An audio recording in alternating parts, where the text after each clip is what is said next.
अरे आप निरंजन जी मेरी कैसे बात देख रहे सुनिए, एक हैं आप मिनट, इस एक पूरे मिनट, मसले मेरी को? बात देखिए, तो इतनी हम बेशर्मी नहीं क्या कर लग रहा है पाएंगे आपको? आप जो क्या वजह है इस हंगामे की, इस बवाल की? और जिस तरीके से इसको किया जा रहा है, क्या वो तरीका ठीक है? दूसरा, क्या आपको लग रहा है कि इन सब के पीछे जो कुछ भी हो रहा है वो सियासत है, चाहे वो किसी की भी हो? क्या लग रहा नहीं, है? मैं तो बार बार कह रहा हूं कि ये हम्म। सियासत ही है, ये समाजवादी पार्टी और कांग्रेस पार्टी की सियासत है। और ये लोग ठीक है, उत्तर प्रदेश में दंगा फसाद ठीक है, करके ठीक है, अपनी चंद्रेश जी राजनीति मैं को आऊंगा आपके देखना पास। ठीक चाहते है, निरंजन जी आप बोलिए। निरंजन जी, ये सवाल आपसे था मेरा, बोलिए हाँ सर, बोलिए। हाँ।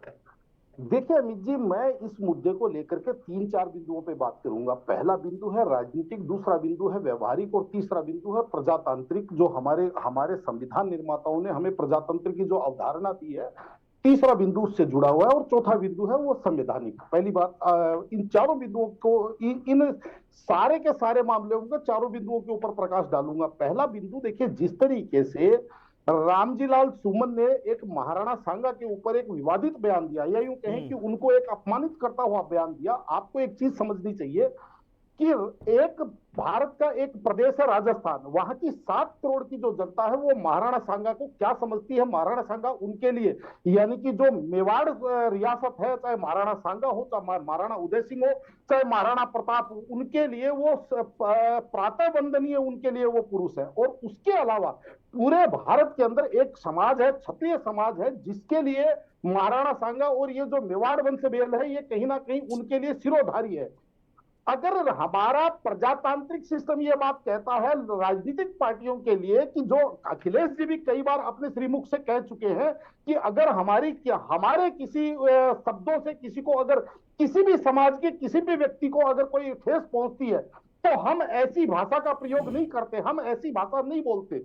लेकिन वो ये बात कब कहते हैं, जब हिंदू मुसलमान की बात आती है। लेकिन जब क्षत्रिय समाज की बात आ रही है, तो वो कहीं ना कहीं रामजी लाल सुमन को इस चीज के लिए बाध्य नहीं कर रहे हैं कि आप एक समाज को कैसे ठेस पहुंचा रहे हैं, बल्कि रामजी लाल सुमन और समाजवादी पार्टी कहीं ना कहीं एक हठधर्मिता की हद पार करने के लिए तैयार बैठी है कि नहीं, हमने जो कह दिया, हम अपने बयान पर अटल है, हम माफी नहीं मांगेंगे। पहली बात तो लोक प्रजातांत्रिक तरीके के अंदर मैंने जितना समझा है कि राजनीतिक पार्टियां जो प्रजा के द्वारा, प्रजा के लिए और प्रजा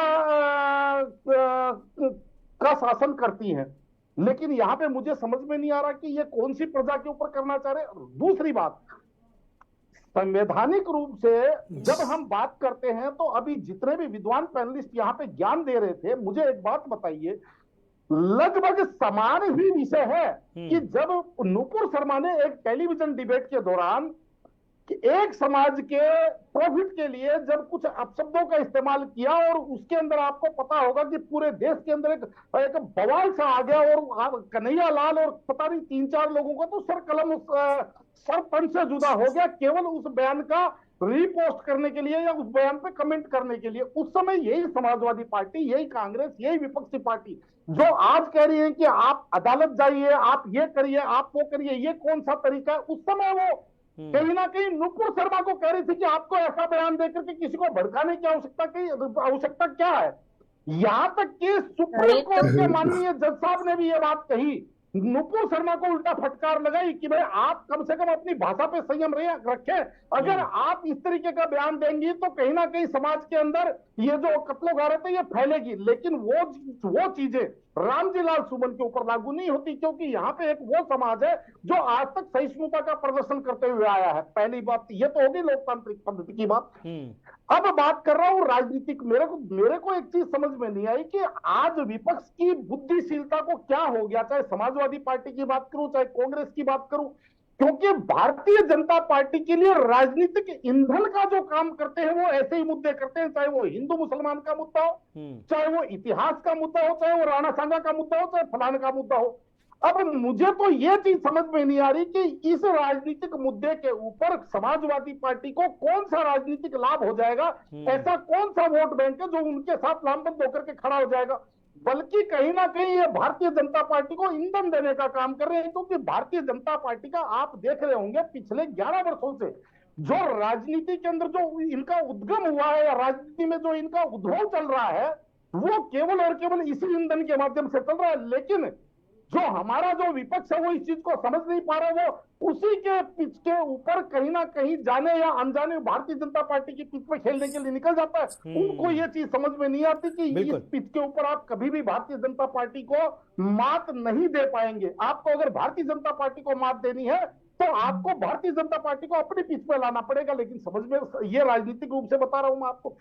अब व्यवहारिक रूप से मुझे एक बात बताइए, हमारे यहाँ जिस तरीके से रामजीलाल सुमन एक सम्मानित नेता है, एक माननीय सांसद हैं, अगर वो कहीं अगर ये बात कह देते हैं कि ठीक है जी मुझे इस मेरे शब्दों के ऊपर खेद है, तो देखिए हमारे तो शास्त्रों में कहा है क्षमा बड़न को चाहिए छोटन को उत्पात, का हरि को घटो जो भृगुमारी लाभ, उनका क्या बिगड़ जाएगा, कहीं ना कहीं वो और बड़े होकर के उभरेंगे। लेकिन वास्तविकता जानते हैं क्या है? वास्तविकता ये है कि वही मैं जो आपको बता रहा हूं ना कि विनाश काले विपरीत बुद्धि, मुझे नहीं लगता कि रामजीलाल सुमन की भी इससे कहीं ना कोई राजनीतिक उत्थान होगा और कहीं ना कहीं विपक्ष को भी इससे कोई राजनीतिक लाभ होगा।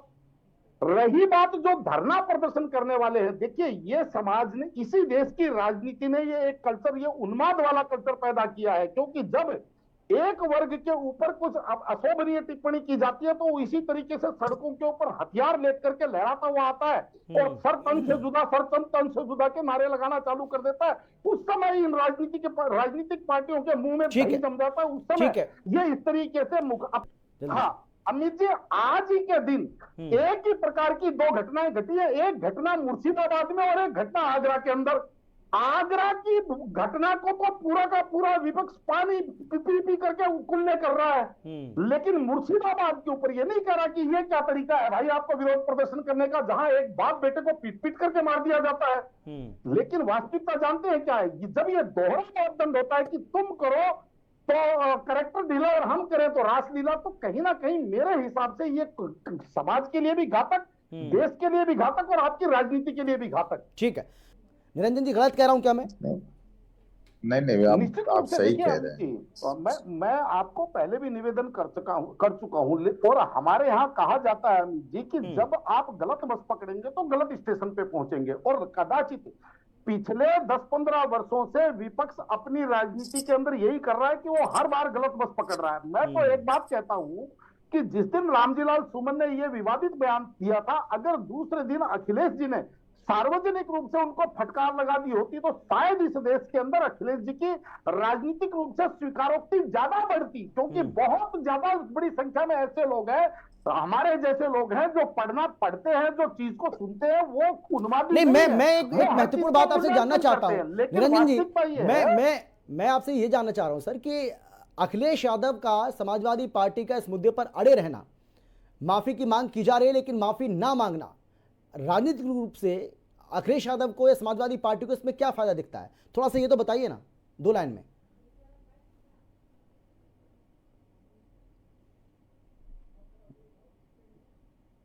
निरंजन जी, आपको मेरी आवाज आ रही है? आप सुन पा रहे हैं क्या?